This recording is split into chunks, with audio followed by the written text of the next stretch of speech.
Continuando aqui a força de atrito, vamos entender o atrito estático e o atrito cinético. Você veio aqui, empurrou o bloco com uma força de 5 newtons. Só que o bloco não saiu do lugar, continuou parado.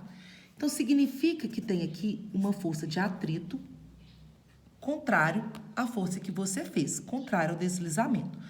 Muitos alunos pensam assim, então essa força é maior. Não. Se a força fosse maior, o bloco andaria em sentido contrário.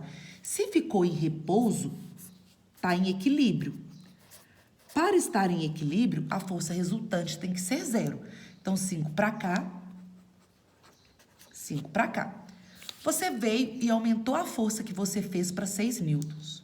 Continuou em repouso. Então, sua força de atrito agora passou a ser de 6 newtons. Ela aumentou.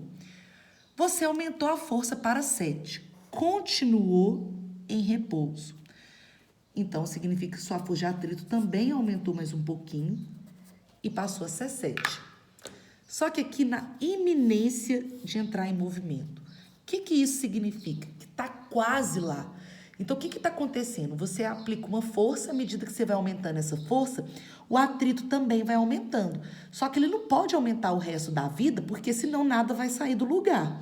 Ele chega no máximo. Então, quando está na iminência de entrar em movimento, significa que atingiu o atrito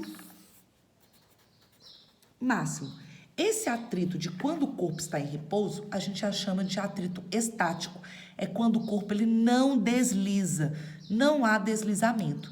E essa força de atrito, ele aumenta, tá vendo? 5, 6, 7, até chegar no seu valor máximo.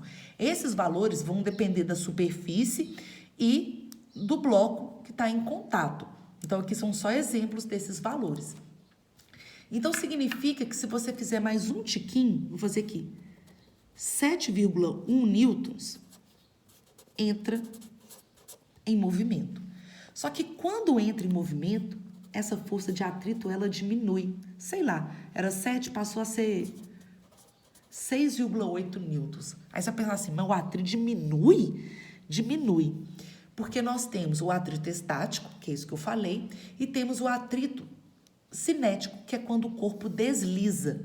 E o atrito cinético, ele é menor. Existe uma tabela dos coeficientes de atrito. Só que essa tabela, depois vocês podem olhar na apostila, que tem o coeficiente de atrito estático e o cinético. E o coeficiente de atrito cinético, ele é sempre menor do que o estático. Até porque, uma vez em movimento, é muito mais fácil permanecer em movimento. E diferente do atrito estático, que aumenta até chegar no valor máximo, esse atrito cinético ele é constante. Uma vez que você colocou em movimento, você pode aumentar a força que você faz, que esse atrito cinético continua o mesmo, tá? E para calcular a força de atrito,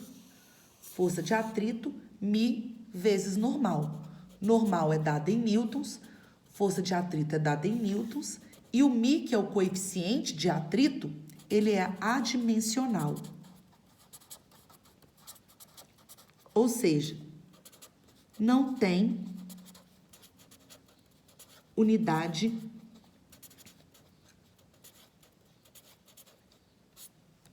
de medida.